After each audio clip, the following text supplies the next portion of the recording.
Gente, boa noite a todos, pessoal que está aqui no salão, boa noite, pessoal que está em casa nos acompanhando. Vamos fazer a nossa prece, né, para a gente iniciar o nosso estudo de Evangelho hoje, elevando o nosso pensamento a Deus, a Jesus, aos bons espíritos, por mais esta oportunidade em que aqui nos reencontramos, Senhor, reunidos em Teu nome, para refletirmos acerca da Tua mensagem imortal de amor aos nossos corações. Que tenhamos a capacidade da compreensão, da reflexão, da interiorização definitiva destes ensinamentos, mas mais do que a intelectualização, Senhor, consigamos evidenciar os teus ensinamentos na prática constante da nossa caminhada. Que sejamos dignos deste aprendizado, aproveitando cada momento, a cada instante. Que o teu coração augusto, mestre querido, possa envolver aqueles corações que neste momento passam por dificuldades, por dores, por sofrimentos de toda sorte, onde eles se encontrem. E que a tua misericórdia envolva a todos nós, sempre partilhando conosco da caminhada, pois temos a certeza, Jesus, que de ti nós muito precisamos ao nosso lado. Que assim seja, graças a Deus. Muito bem, vamos retomar, né, as nossas reflexões aí a respeito da mulher adúltera, que é a passagem que a gente está trabalhando. Quem vai ficar com o microfone? Cláudio? O Elmo já levantou o dedinho aqui, ó, e já está querendo falar. Então, antes do Cláudio chegar aí, né, a gente vai retomar as nossas reflexões. Hoje é a 5ª semana que eu já venho trabalhando o tema, precisei me ausentar em uma. Então, hoje vai ser o último dia que nós vamos fazer a leitura do texto, tá? Aí, na semana que vem, na outra, acho que já não é mais necessário. Pois não, Elmo, fica à vontade. Pois é, a Jussara, semana passada, abriu a reunião falando, né? Hoje ela abriu o caminho para nós, né? Uhum. Mas eu, a semana passada, eu queria fazer uma reflexão, mas no final, várias pessoas, no finalzinho, falaram, né? Então, não teve tempo hábil para a gente fazer o comentário. Por isso que eu pedi a palavra agora no início. Mas a gente, há 15 dias atrás, teve um estudo aqui do fazer, saber e fazer. E a gente pode fazer um pouco da analogia com a passagem, né? Porque saber e fazer, saber muita gente sabe, mas fazer é outra coisa, né? A pessoa precisa de ter atitude, precisa de saber fazer, né? Isso serve para o Evangelho e a gente pode trazer para a nossa vida pessoal, para a nossa vida profissional, né? Porque muita gente tem muito conhecimento, mas não coloca isso em prática, não sabe colocar em prática, né? Porque para se colocar em prática, você tem que agir, você tem que fazer acontecer, você tem que ter atitude, né? Para fazer as coisas, né? Não ficar ali naquela zona de conforto. Então, essa é a reflexão que eu queria fazer. Ok, obrigado. Vou aproveitar a sua reflexão, então, antes do texto e tecer um comentário sobre ela. A gente, pelo estudo da literatura espírita, tem a informação de que todos nós, no progresso, né, da nossa evolução, caminhamos primeiramente com a questão intelectual.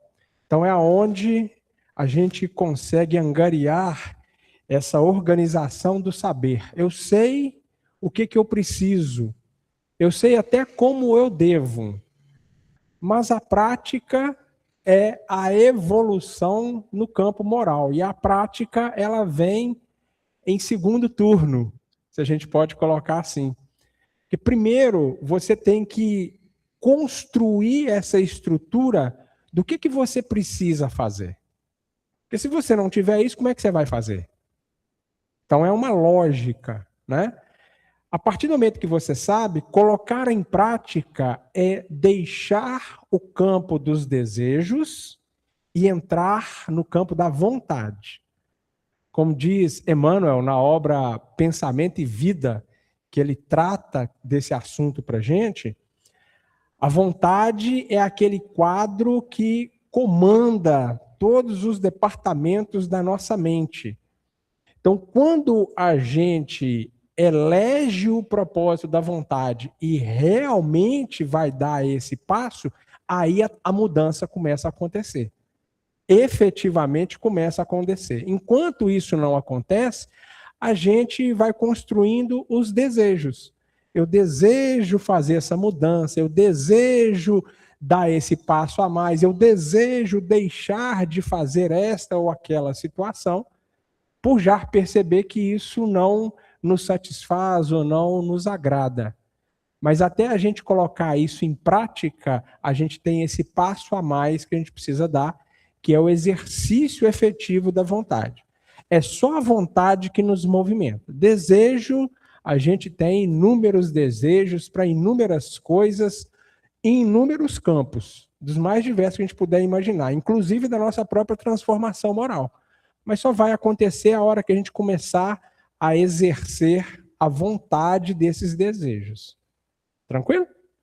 Obrigado pela sua colaboração, viu? Vamos começar então fazendo a nossa leitura. Evangelho de João, capítulo 8, versículos de 1 a 11, tradução da Bíblia de Jerusalém, o texto diz assim: Jesus foi para o Monte das Oliveiras. Antes do nascer do sol, já se achava outra vez no templo. Todo o povo vinha a ele e, sentando-se, os ensinava. Os escribas e os fariseus trazem, então, uma mulher surpreendida em adultério e, colocando-a no meio, dizem-lhe: Mestre, esta mulher foi surpreendida em flagrante delito de adultério.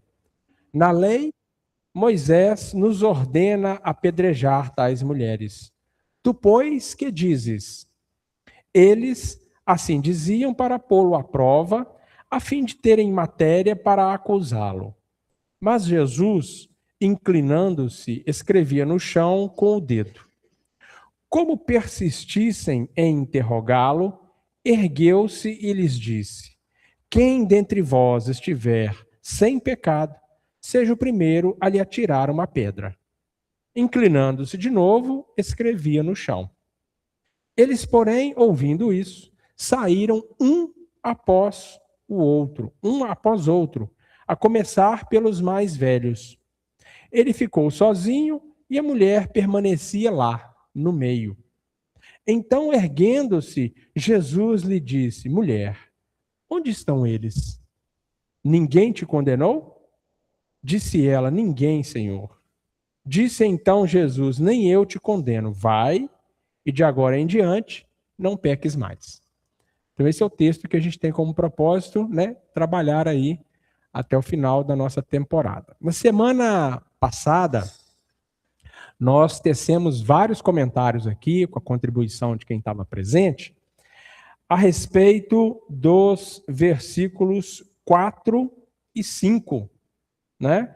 Que a gente estava falando sobre essa questão do que está na lei, porque eles chegaram já com a mulher, apresentando ela, colocando ela em evidência, ali no meio. Jesus estava fazendo uma pregação, pelo que a gente percebe dentro do texto. Então eles chegam e colocam a mulher ali no meio e já apontam: ó, esta mulher foi surpreendida em flagrante adultério. Na lei, Moisés manda apedrejar. E você? O que você diz? Então, a gente trouxe algumas comparações, dentre elas, por exemplo, uma outra questão que é muito relevante quando Jesus é colocado, né, à prova na sua conduta, nos seus ensinamentos, que é aquela sobre a moeda, né? Quando ele vai responder a respeito do tributo. Aqui ele vai adotar uma postura semelhante. Que os fariseus, a gente viu lá desde o início do versículo 7, que a gente tinha deixado como sugestão de leitura também, eles estavam de alguma forma tentando colocar a mão em Jesus, colocar a mão no sentido de acusá-lo, né? Porque como ele já estava num exercício público dos seus ensinamentos, e isso já estava incomodando os fariseus, eles queriam, né, que ele fosse, de certa forma, cerceado. Porque, vejam, é uma questão que, se nós formos observar dentro da cultura e dentro do histórico que a gente já tem, até coerente. Enquanto grupo responsável por transmitir o conhecimento religioso, se alguém aparece e começa a trazer estes conhecimentos pautado numa outra maneira de ver, muito mais coerente, condizente com a conduta moral de cada um, aquele grupo que era o responsável vai ficar pressionado, vai se sentir pressionado. Porque eles teriam que ou mudar a conduta e o comportamento para poder fazer frente àquela nova metodologia de orientação, ou eles vão ter que sair de cena. As opções, eu acho que são muito claras e são muito restritas.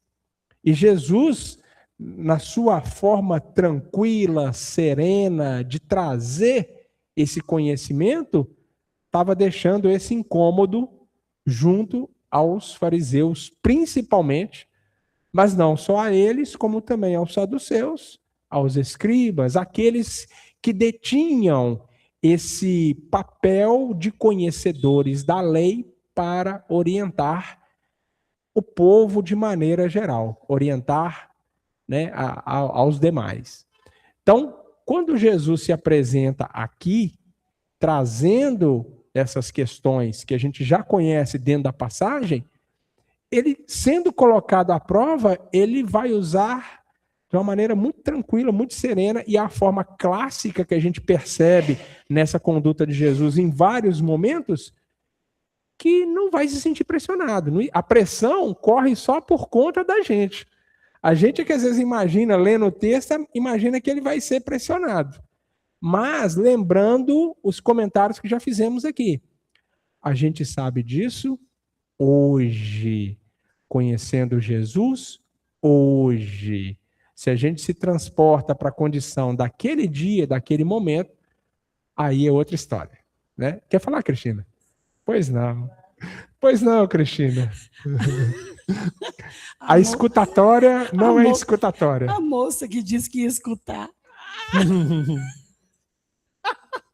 Eu falo Venha. isso, eu já falo debochando, porque eu já sei que não é o caso. Venha, fale. Toninho, você está me lembrando que nós estamos estudando lá no grupo mediúnico, na parte preparatória, a gente está na parte do Evangelho segundo o Espiritismo, notícias históricas, Sim. Que define os publicanos, os portageiros, os samaritanos e os escribas e fariseus. Sim. E aí a gente estava conversando lá em equipe, por que a codificação teve essa preocupação, né? Na introdução da obra, da terceira obra, que é uma obra que trata das leis morais, né? Sim. Do campo moral nosso. Sim. Sim. E a importância da gente entender, tanto que é a nossa fonte mais segura, né, de definir escribas e fariseus e esses personagens é lá na introdução do Evangelho. Sim. Porque a codificação se preocupou em explicar quem eles eram na época, qual era a função deles, o que eles faziam, mas já deixou claro a postura moral deles, que era uma postura exterior. Então, é interessante que Jesus já essa passagem aí já começa desse jeito, né? Quem leva a mulher, inclusive na de João Ferreira fala apanhada, é que eu estou usando a de Jerusalém para te acompanhar. Aí hoje, distraidamente, eu trouxe a de João Ferreira, por hábito, e ele até fala que ela foi apanhada e não surpreendida. Não sei se isso faz diferença, mas estou comentando. Mas a importância da gente entender o que significam esses personagens, né?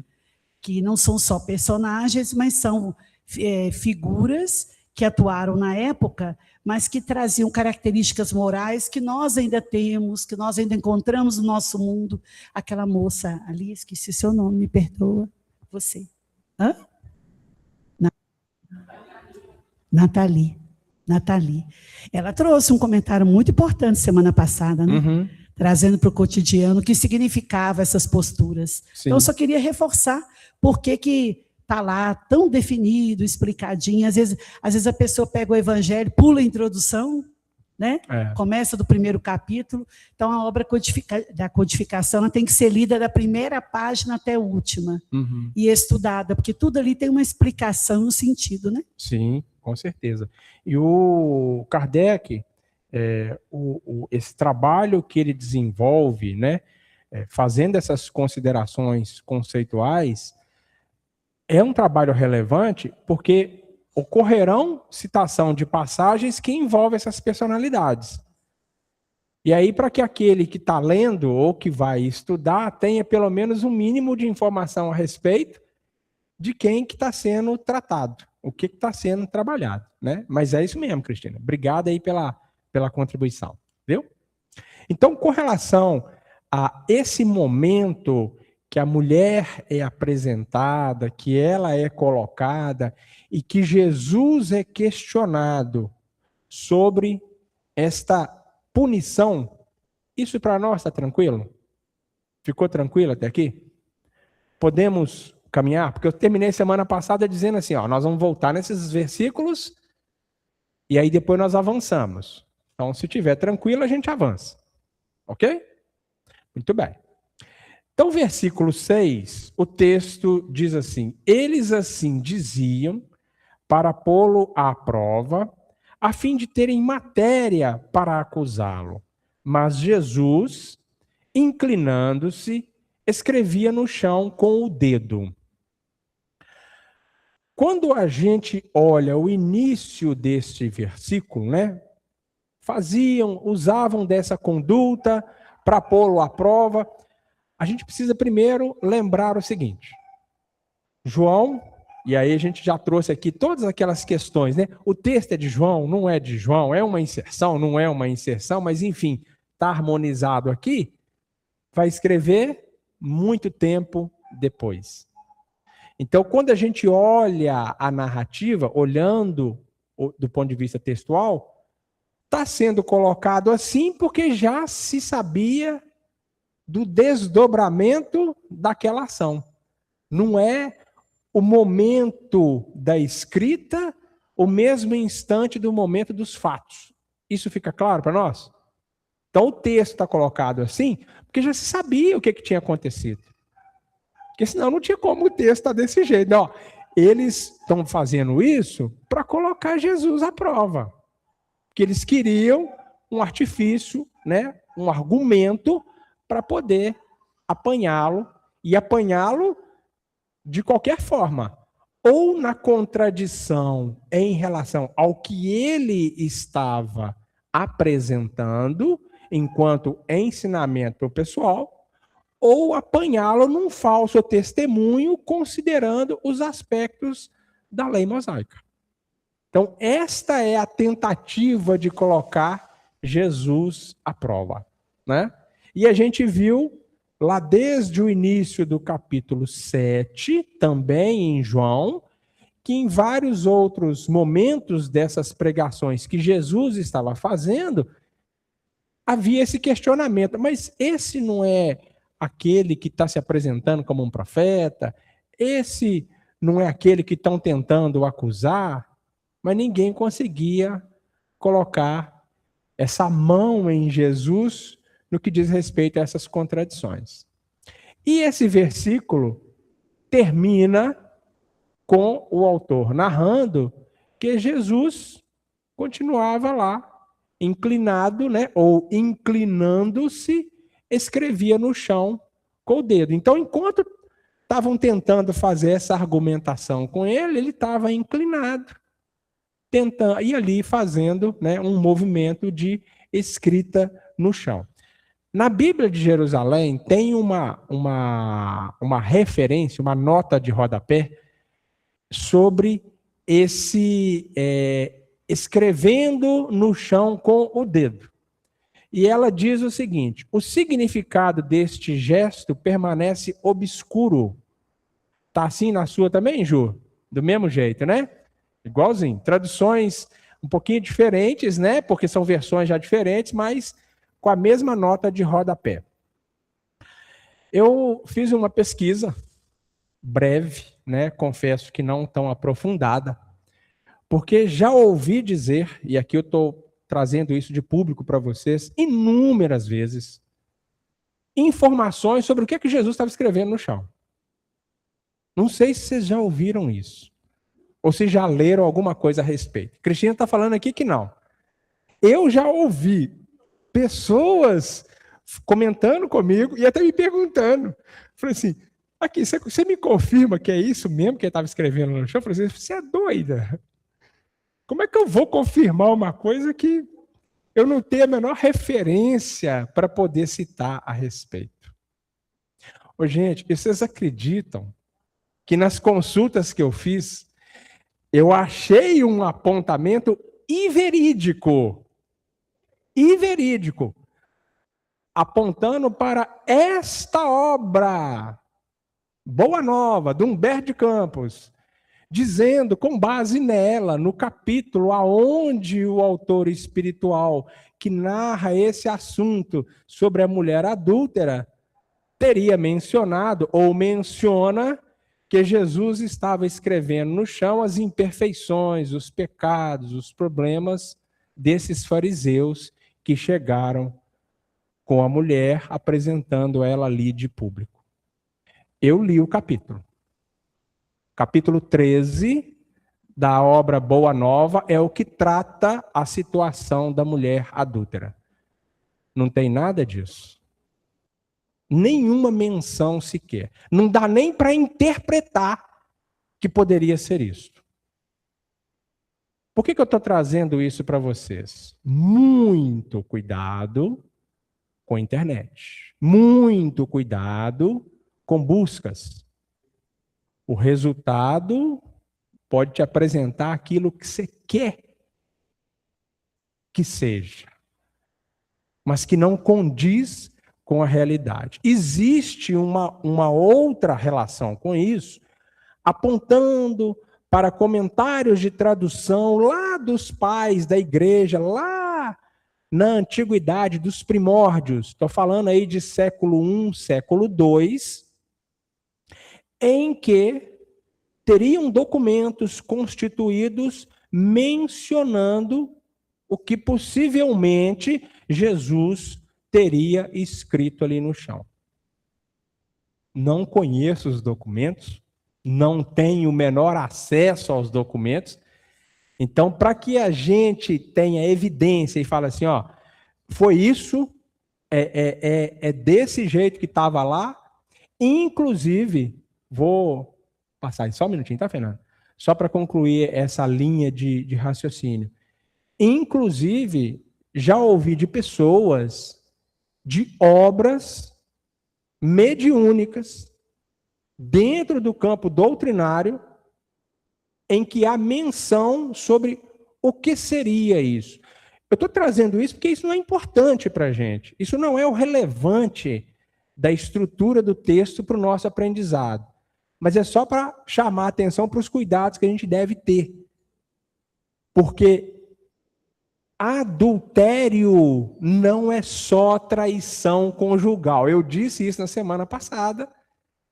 Usei o recurso do Sobral, que ele tem um estudo sobre essa passagem, né, que adulterar é muito mais amplo. Então, quando a gente transmite uma notícia adulterada, nós estamos sendo adúlteros no processo.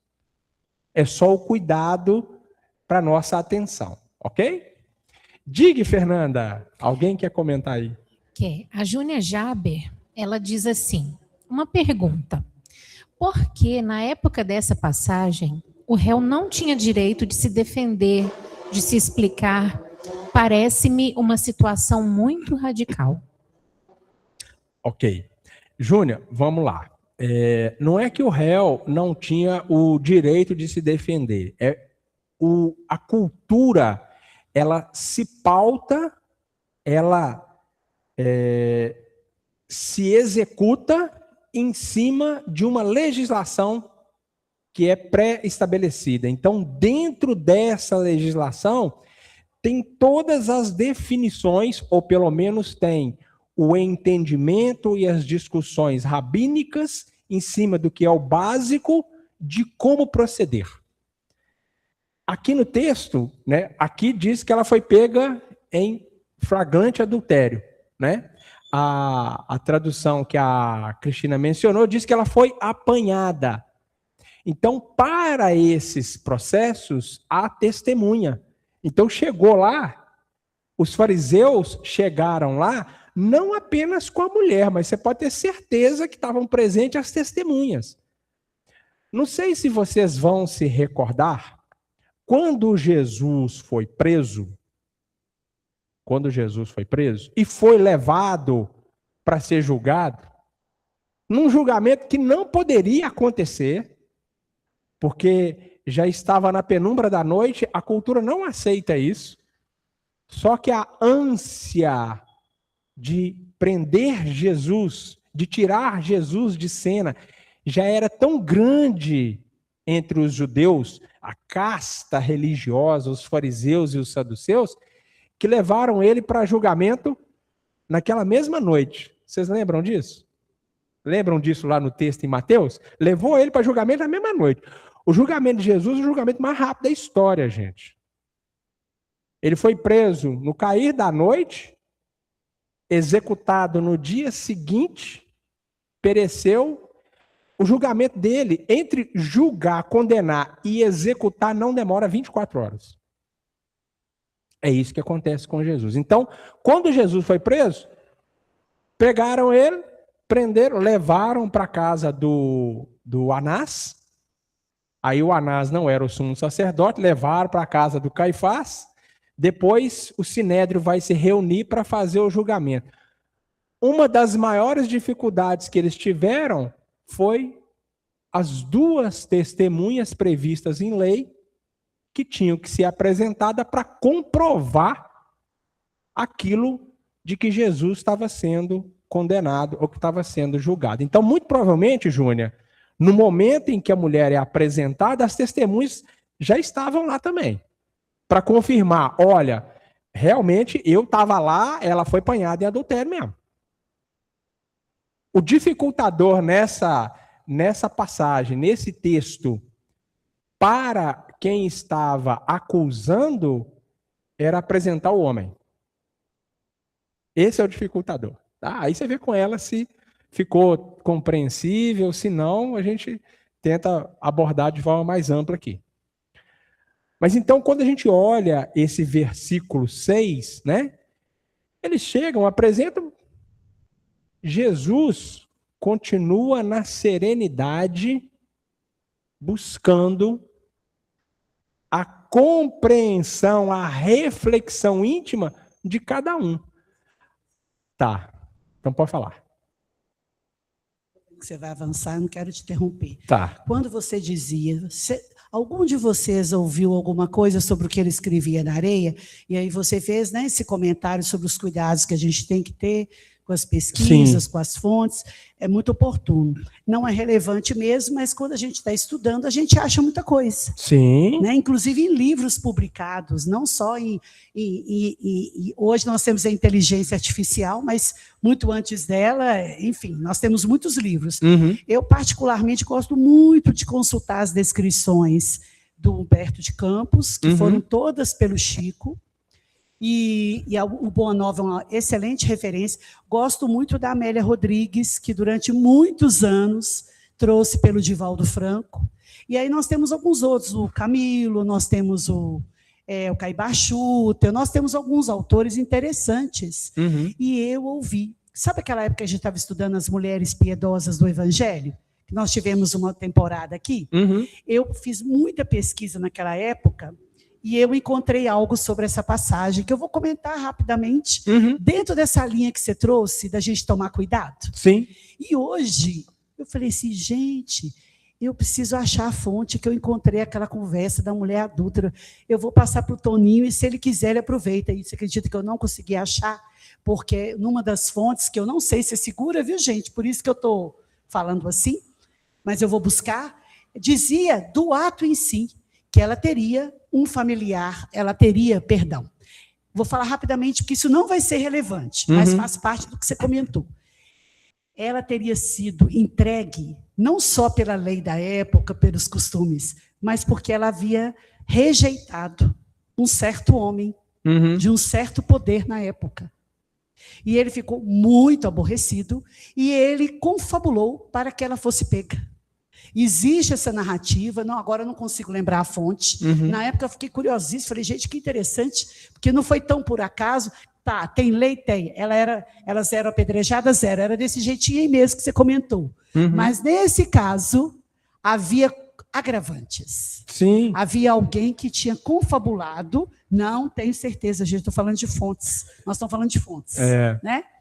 Que confabulou a entrega dela, como se diz, você me rejeitou, e continuou na mesma tônica, né? Essa coisa do conflito entre homem e mulher, da condição do poder da época, é o que a nossa amiga ali trouxe semana passada, dos homens que se sentem donos e que vê a criatura como posse, né? Então, se são rejeitados, eles reagem dessa forma. Não são os homens, são alguns homens adoecidos, né?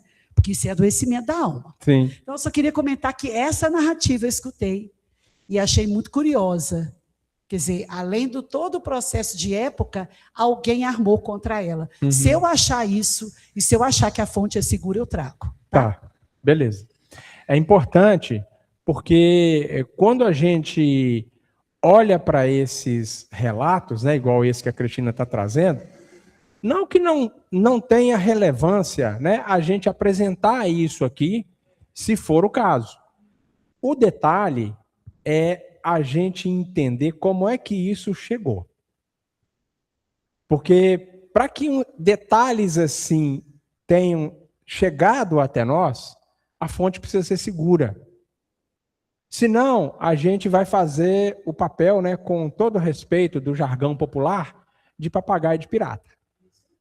A gente vai ficar repetindo, que é o que hoje, infelizmente, acontece com muita facilidade, repetindo aquilo que chegou sem ter a menor ciência, conhecimento, se o que chegou realmente condiz com a realidade, né?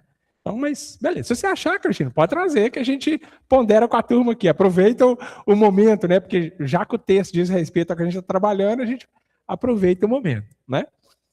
Então, diga, Cláudia. Cláudia quer fazer um... Pode falar. Eu não vou lembrar ao certo agora, aprofundando assim, essa questão dessa interpretação, mas tem algumas linhas que defendem a interpretação diferente daquilo que a gente está habituado, no sentido da gente se apegar ao conteúdo e deixar a forma, né? Aí essa vertente tenta se apegar, nesse caso, à forma, não ao conteúdo. De que Jesus estava escrevendo na areia, simbolizando ali de que tudo aquilo que ele estava escrevendo era o oposto daquilo que o povo judeu queria fazer com aquela mulher. Porque eles queriam decretar ali o fim da existência corpórea dela em função dos pecados dela. E quando Jesus escreve na areia, tudo aquilo que é escrito na areia é facilmente perecível, né? Que vem uma corrente de ar e consegue simplesmente apagar tudo aquilo. Era como se ele estivesse querendo dizer que alertar sobre a transitoriedade de tudo aquilo que envolve as leis humanas, os defeitos, que tudo isso era provisório. Interessante. Como eu coloquei, são questões interpretativas, né? Aí a gente pode, Jussá também quer comentar, a gente pode ir abrindo o leque. O importante é a gente ter a ciência e a fidelidade com a fonte que a gente tiver em mão. Esse exemplo que o Cláudio está trazendo é uma interpretação, né, Cláudio, do que possivelmente Jesus estaria escrevendo. Eu cheguei a ler, nessa pesquisa rápida que eu fiz, também relatos de que o teor da escrita era positivista. Eu acho que vai encaixar mais com o que você está comentando.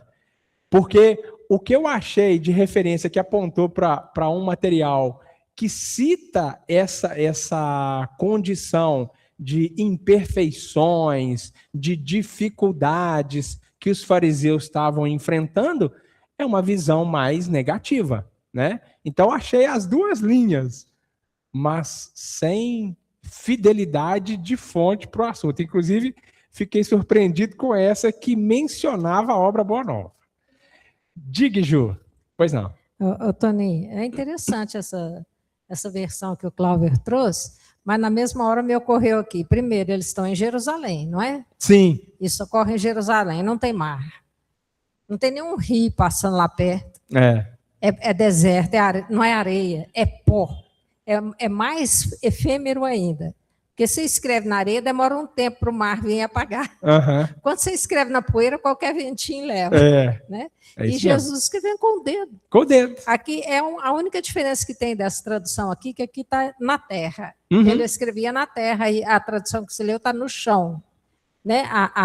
Isso, no chão. Cristina está com o João Ferreira. Isso. Eu não sei se ele fala chão ou terra, a Cristina está olhando ali para nós. Aqui está aí no chão. Mas já que está estendendo outras vertentes, escrevia na terra. Terra com T minúsculo. Então, está isso. Aqui também, nessa mais antiga. Né? Eu achei interessante, porque eu fiquei pensando assim já algumas vezes, né, durante as 5 semanas já, hein, Toninho? Passa 5 rápido. semanas, né? Passa, voa, tá doido. Eu não sei nem se vai dar tempo de se abordar esse aspecto, então já estou soltando de uma vez, né? Que é quando a gente traz a passagem toda para dentro do nosso coração. Sim. É claro que isso daqui é um fato. A gente tem que ter clareza daquilo que nós estamos estudando quando a gente está estudando Evangelho. Isto é um fato. Se você quiser interpretar simbolicamente, fique à vontade. Mas não pode desconhecer a realidade do fato. Com certeza. Mas então, simbolicamente, né, tentando aproveitar ao máximo, espremer o caldinho todo que for possível, né, trazendo para dentro do nosso coração a questão da mulher adúltera, que já foi, né, apresentada até em outras semanas. Não existe mulher adúltera sem homem adúltero. Não tem. E foi isso que despertou meu pensamento nessa linha, porque se a gente trouxer para a nossa vivência, isso aqui está ocorrendo dentro do meu coração. Então, o que é a mulher dentro do nosso coração? É o simbolismo do sentimento. O que é o homem dentro do nosso coração? É o simbolismo do intelecto. O sentimento pega e a mulher é chamada de louca toda hora. Não, você é desequilibrada, né? A emoção é o desequilíbrio, né? Você é louca, desequilibrada, você não tem noção do que está fazendo. O intelecto, hoje mesmo, você trouxe para nós o Livro dos Espíritos, fala para a gente que é preciso desenvolver primeiro o intelecto. Sim. Depois é que o moral vem sendo desenvolvido dentro do processo evolutivo. O intelecto vem na frente. Então, desenvolver o aspecto do intelecto é muito importante, mas não existe equívoco, débito, para ficar claro na linguagem espírita, né? Não existe um débito que a gente adquira, né? Um erro que a gente cometa, sem que haja o consentimento de ambos. Sim. Do intelecto e do sentimento. Então, quando você vê um crime de feminicídio, quando você vê um crime, um erro em que se alega que o sentimento, não, eu estava desequilibrado na hora e tudo, você consentiu. O intelecto consentiu. Porque se não tivesse de acordo, a coisa não chegaria, não se consumaria. Se o intelecto e o sentimento não, a emoção, vou trocar sentimento por emoção para ficar mais fácil de compreender. Se a emoção e o intelecto não estiverem de acordo, a gente não age. Você trouxe aí hoje a questão da vontade também, que o Emmanuel trabalha lá no Pensamento e Vida, isso. né? Gente, é essencial. E desenvolver a vontade é uma coisa que eu já fui até em médico, homeopata, pedir socorro, porque eu cheguei à conclusão de que a minha vontade estava muito fraca.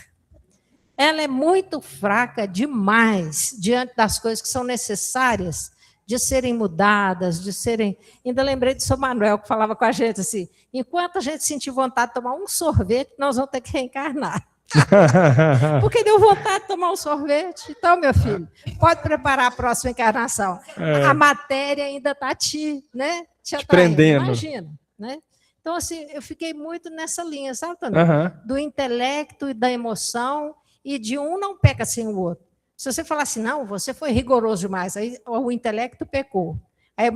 A emoção fala assim, eu não tive nada com isso. Você que é rigoroso demais, você é machista, você é déspota, tirano, machista, mas e o aspecto da emoção que ajudou? Ela não ficou de fora, não, porque o que motiva? Né? O que leva? O ciúme, por exemplo, é o quê? Né? Você pode até dizer que é um desequilíbrio ali emocional, o intelecto está participando. A violência pode ser até um desequilíbrio da força, o intelecto querendo se impor ali, né, mandar. Na ciência em desequilíbrio, que até muitos espíritas, escritores, né, pensadores, criticam bastante a ciência desequilibrada, que é dura demais, que é materialista demais. Mas será que, né, não tem um ponto ali da vaidade pessoal, né, do sentimento, da emoção desequilibrada, né, que leva a pessoa a negar até Deus. Nega até Deus. Né? Não seriam algumas emoções também participando ali? Não tem como separar essas duas coisas. É como querer separar o espírito e a matéria. Não funciona. Não tem jeito. Até fazer propaganda do pessoal da leitura, né, que está lendo agora Missionários da Luz, a equipe que a Josi coordena. Faz de 15 em 15 dias de manhã, né, no virtual só. É lindo demais, Missionários da Luz. O instrutor Alexandre fala assim, que ele acha graça da gente aqui na Terra separar espírito e matéria. Espírito é uma coisa, matéria é outra. Ele falou assim, eu acho interessante, porque nós que estamos aqui, eles lá, estudando há séculos a matéria, não sabemos onde termina um e começa o outro. E eu lembrei de Solião, que o Solião falava assim, o espírito vem das coisas, vem da coisa. O espírito vem da coisa, a matéria vai progredindo. Não existe separação. Né? É difícil demais também. A gente viaja por alguns lugares, né, assim, do pensamento, até lembrando o Paulo, tem pensamentos que são meio que arrastam a gente para outros níveis que você fala, não, peraí, aí eu não dou conta de entrar nesse departamento ainda não. Né? Mas é muito bom quando a gente traz tudo para dentro da gente, pelo menos para tirar a culpa que a gente quer pôr nos outros, né? Ninguém tem culpa de nada do que ocorre dentro do meu coração. É tudo responsabilidade minha. Né? Obrigado, viu, Tony? Não por isso, Ju. Eu que te agradeço a contribuição. Eu vou aproveitar o comentário da Ju e vou fazer o seguinte. Eu vou ler o que o Sobral traz nessa obra, mas eu vou ler sobre esta frase. Mas Jesus, inclinando-se, escrevia no chão com o dedo. Vou ler só essa parte do versículo, a reflexão que o Sobral traz para a gente. Mas Jesus, dando a entender sua posição completamente tranquila, senhor absoluto da situação, inclinando-se, desde o preparo para encarnar aqui na terra, vinha Jesus se inclinando, se abaixando, se reduzindo. Através dos seus mensageiros, continua procedendo assim, a fim de que possamos entender-lhe a mensagem, entender e sentir para exemplificar. Escrevia com o dedo na terra. O dedo lembra a mão. Essa, por sua vez, obras, realizações. É o que o Nazareno concretiza junto de nós. Mensagem por palavras e ação. Verbo. Muito se tem cogitado sobre o que escreveu. De modo nenhum seriam as imperfeições dos circunstantes, pois isso colidiria com a lição do não julgueis. Poderia estar escrevendo algo relacionado com o bem, a virtude, e cada um, em consequência da consciência comprometida, imaginaria ali estarem escritos os próprios erros. Quando temos o inferno no coração, a desconfiança se estabelece em nossa vida acerca de todos e de tudo. É isso que o Sobral fala. Sobre esta frase apenas. Entende?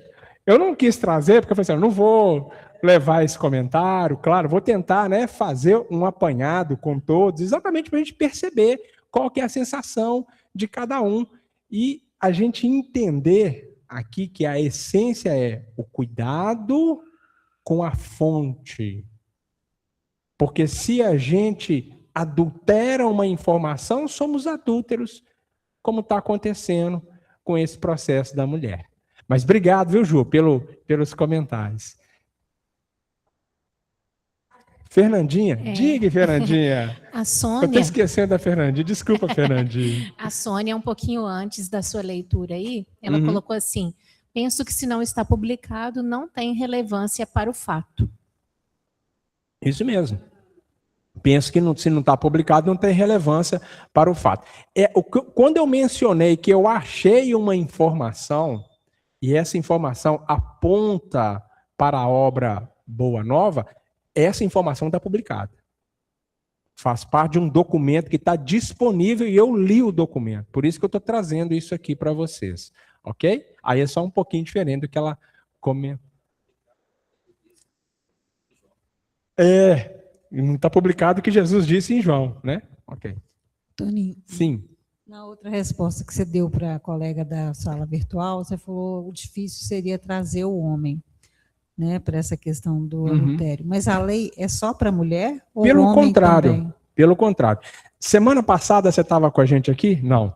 É porque semana passada nós falamos sobre isso. É o contrário. A lei começa falando do homem. O homem que for pego fazendo isso, fazendo aquilo, ele e a mulher vão ser condenados. É o contrário. Por isso que eu falei, é difícil, por quê? Porque a sociedade é patriarcal. Então, numa sociedade patriarcal, o homem vai ser beneficiado, o homem vai ser protegido. O sexo masculino vai estar em vantagem, se é que a gente pode colocar assim. E o sexo feminino em desvantagem. Nessa época, a mulher sequer tinha consideração de ter uma alma. É isso que a gente está falando. Hoje, para nós, olharmos isso e entendermos isso é fácil. A gente tem todas as informações às mãos, ao alcance, com um mundo vasto de reflexão ao longo dos séculos. Mas e nesse momento? É isso que eu chamei a atenção. E nesse instante que isso está acontecendo? Né? Vamos caminhar, gente? Tranquilo?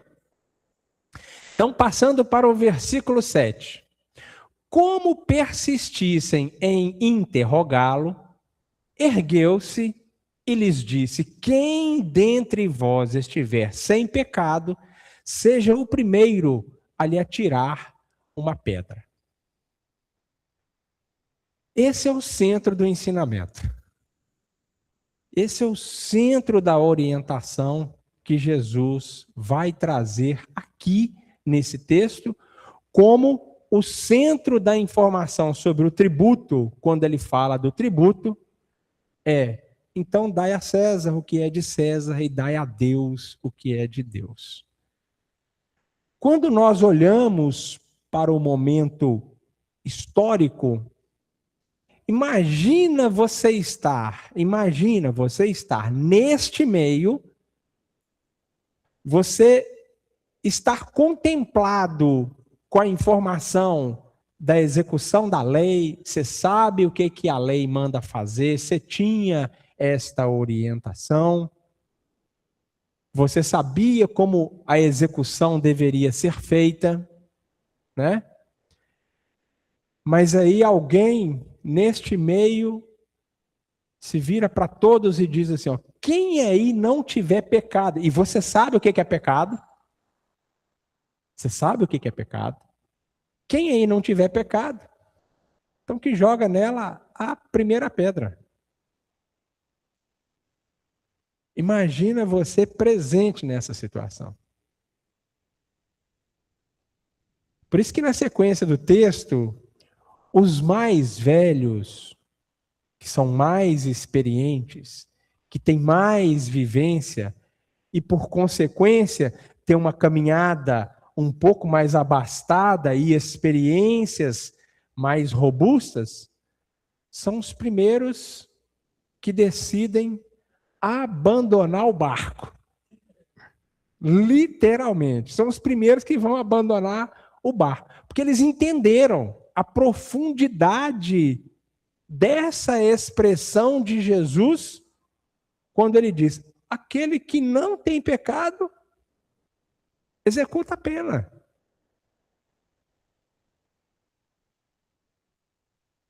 A gente consegue perceber isso? Aquele que não tem pecado. Doutrina espírita trata o pecado no aspecto das nossas imperfeições. Então, as nossas imperfeições são os pecados mencionados nos textos bíblicos. É como se Jesus, aqui dentre nós, estivesse dizendo assim, ó, quem não tem imperfeição aqui, ó, fulano está sendo trazido aqui na frente, ele está sendo acusado de tal situação. Quem não tem imperfeição, pode aplicar a execução aqui para o fulano. Coube naqueles dias, cabe para a gente hoje. Aí, se a gente fosse projetar para os ambientes onde nós temos o material didático, que é o outro, para aprender, e olharmos para essas situações em que nós vamos tecer julgamento, como é que fica? Ah, o outro está assim, o outro está assado, o outro faz isso, o outro precisa mudar nisso, mudar daquilo. Aquele que não tem pecado, condena. Quem não tem pecado? Entendemos a profundidade que Jesus vai dar de ensinamento nessa frase, porque esse é o centro da proposta dele aqui. Esse é o centro. É aqui que tira qualquer um de zona de conforto. Que a gente vai começar a parar, pensar, ponderar e falar assim, nó, como é que eu vou mexer com a minha vontade para deixar de fazer isso? Como é que eu saio dessa, né, senhor Eli? Como é que eu saio dessa? Como é que eu aplico indulgência com a imperfeição alheia, que é uma das formas como Jesus, esse espírito que a gente está lendo aqui nesse texto, entendia o sentido de caridade. E são os espíritos que dizem isso para nós. Uma das prerrogativas de entendimento de Jesus sobre caridade, conforme nos dizem os espíritos na questão 886 do Livro dos Espíritos, é indulgência com as imperfeições alheias. Ser indulgente. Imperfeição, nós que estamos aqui, estamos imperfeitos. Se a gente não tivesse imperfeição, a gente não precisava estar aqui. Só um minutinho, senhor Eli. O senhor Eli quer falar lá. Só para o microfone chegar aí, porque aí a turma que nos acompanha em casa consegue ouvir o senhor, senhor Eli. Boa noite. Noite. Eu acho interessante aí essa colocação sua antes, né? Da questão de adulterar qualquer coisa, né? Adulterar no sentido de mudar, né? Trocar, né? Corromper, né? E tal. Então, eu vejo assim, no meu, né, entendimento, meu ângulo de visão é o seguinte: os próprios que estavam ali, que levaram, né, a mulher para fazer um teste no Jesus lá, né, nosso amigo Jesus, eles, nesse momento, eles já estavam, assim, adulterando uma situação com relação a... Vamos falar assim, né? Porque naquela época a questão de direito, esse trem assim, ainda estava sendo, né, implantado, vamos dizer assim. Então, eles estavam agindo como se fossem juízes ali da situação e testando o Jesus para que ele fosse a pessoa para decidir a situação. Sim. Então, essa questão deste adultério. Né? Quanto assim, ao que estava escrito, igualzinho você falou, a gente tem que preocupar muito com as questões das fontes, né? Principalmente a inteligência artificial, coisa e tal. Tem muitos que falam, né, que ele poderia estar escrevendo os próprios nomes das pessoas que estavam ali acusando a mulher. Né, a mulher. Aham. Eles falam isso. Aham. Também não sei se isso é Pois é. verídico, É. porque há várias situações, né? Sim. Como você retratou aí muito bem, que poderia estar escrevendo alguma coisa mais tranquila, mais saudável, né? Porque eu não ia creio que fazer umas críticas em cima do próprio, das pessoas que... Vai contra a errantes. gente olhar isso no equilíbrio do próprio Jesus, né? Da capacidade dele, realmente. Isso, na verdade, não fui eu que falei, não. Foi o Sobral que comentou. Eu só li exatamente o que está no comentário dele, né? Então, assim, é a questão que é relevante. Eu não sei, Ju, o que você está pesquisando, o que você está olhando aí, mas veio uma intuição aqui que eu acho que a Ju deve estar lá em Levítico. Deuteronômio. Era sobre a forma da execução da pena? O atirar a pedra. Você quer falar? Pode falar. Eu quero falar, Tony. Pode falar. Aqui estava a referência aqui, né, na passagem. Sim. Aí eu fui lá olhar, Deuteronômio 17, Isso. e no finalzinho, ele está falando lá de levar para fora da porta da cidade, apedrejar o homem ou a mulher, porque aqui é caso de desvios do culto e tudo mais. Sim. Mas olha só que interessante isso aqui no 17, versículo 6. Somente pela deposição de 2 ou 3 testemunhas, poder-se-á condenar alguém à morte. Ninguém será morto pela deposição de uma só testemunha. A mão das testemunhas será a primeira a fazê-lo morrer. Isso. E depois a mão de todo o povo. Isso. Aí já ficou mais fácil, né, Toninho? Porque se tinha só 2 testemunhas ou 3, elas saíram, o resto não tinha direito de jogar pedra. Sim. Né? Então, assim, a visão fica mais, como diz, fica mais tranquilo da gente imaginar, porque todo mundo saindo, quando você fala de multidão, tem de tudo. De tudo. Vai ter gente lá que não tinha nenhum peso na consciência e para pegar uma pedra e lascar, tá tranquilo. Não ia estar nem pensando no que estava fazendo. Né? Exato. Mas como a lei fala que teria que começar pelas testemunhas, então naturalmente eles devem ter saído primeiro, 2 ou 3, não se sabe, né? Isso. Porque um monte também não ia ser um monte de testemunhas. Uhum. Menos de 2 não pode, está falando aqui. Segundo a lei, não. 2. Isso. Então, assim, fica mais tranquilo da gente imaginar a cena. A cena material, o fato físico. O fato, né, ocorrendo. Mas é isso, Ju. Eu falei assim, gente, a Ju deve estar olhando lá no Antigo Testamento que tem como é que é o processo da execução. Mas é isso, obrigado, viu, pela contribuição. Quando a gente vai observar essa orientação de Jesus de aquele que não tem pecado não condena, gente, isso do ponto de vista moral para nós é um calo no sapato. E eu digo que é um calo no sapato para a gente porque nós somos imperfeitos.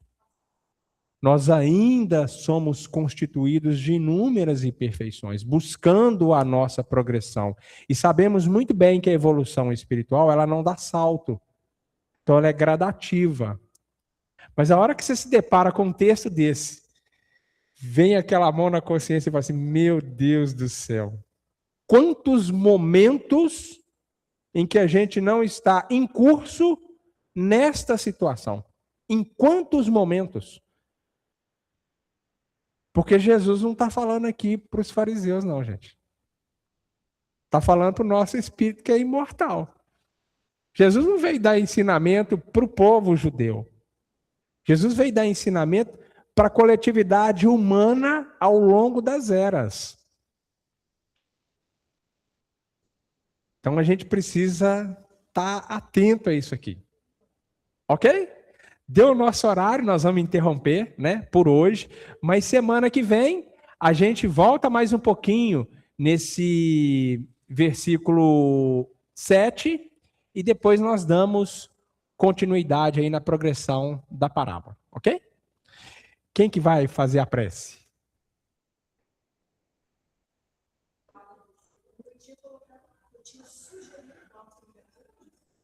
Ju faz a prece para nós, Ju, de encerramento? Acho que ainda tem, né, da campanha. Você quer que eu fale, Ju? Que eu já sei isso aí de cor. Eu já dou o recadinho das campanhas, que aí a Ju faz a prece. Os nossos recadinhos atuais são as campanhas que o Abrigo ainda está promovendo, que são a campanha do agasalho, né? Agora para o período do frio, quem puder doar as mantas, né? Para oferecer aí às famílias assistidas. E a campanha lá para os enxovaizinhos da costurinha, quem tiver a possibilidade de doar ou fazer a sua contribuição, para as meninas comprarem, né? Ou receberem as franelas para confeccionarem os enxovais também para as mães que são assistidas aqui no Abrigo. Tá bom? Então fica aí o convite para quem puder contribuir. Ju vai fazer a prece para a gente encerrar. Vamos lá então, né? Senhor Jesus, Mestre querido, muito temos a agradecer, Senhor, pela oportunidade do aprendizado, pelo esforço constante de encarnados e desencarnados para nos auxiliar na compreensão dos teus ensinamentos. Te agradecemos muito, Senhor, pela assistência misericordiosa que chega a cada um de nós.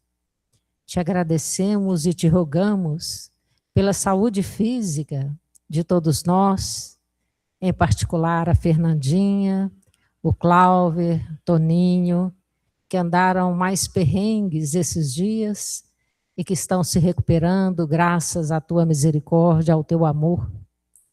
Te rogamos o passe magnético, refazendo as energias de todos nós, encarnados e desencarnados aqui no salão, encarnados e desencarnados na sala virtual, e aqueles que nos acompanham remotamente em outros dias, que a tua misericórdia igualmente os envolva a todos, fortalecendo os corações, preparando as asas do sentimento, do intelecto, a fim de que possamos rapidamente, Senhor, alçar o voo libertador, alcançando as paragens espirituais da paz, da serenidade, da consciência das próprias limitações, mas do amparo e da amizade celestiais que nos conduzem, inspiram e amparam a cada dia no cumprimento de nossas tarefas. Abençoe a todos que se erguem em teu nome para esclarecer, para consolar, para construir o bem onde quer que seja, sob qual denominação for. Permitir, Senhor, sejamos todos instrumentos úteis da tua misericórdia, onde quer que sejamos colocados. Se conosco hoje como sempre, porque muito necessitamos da tua presença entre nós. Que assim seja. Muita paz para todos, até a próxima. Se Deus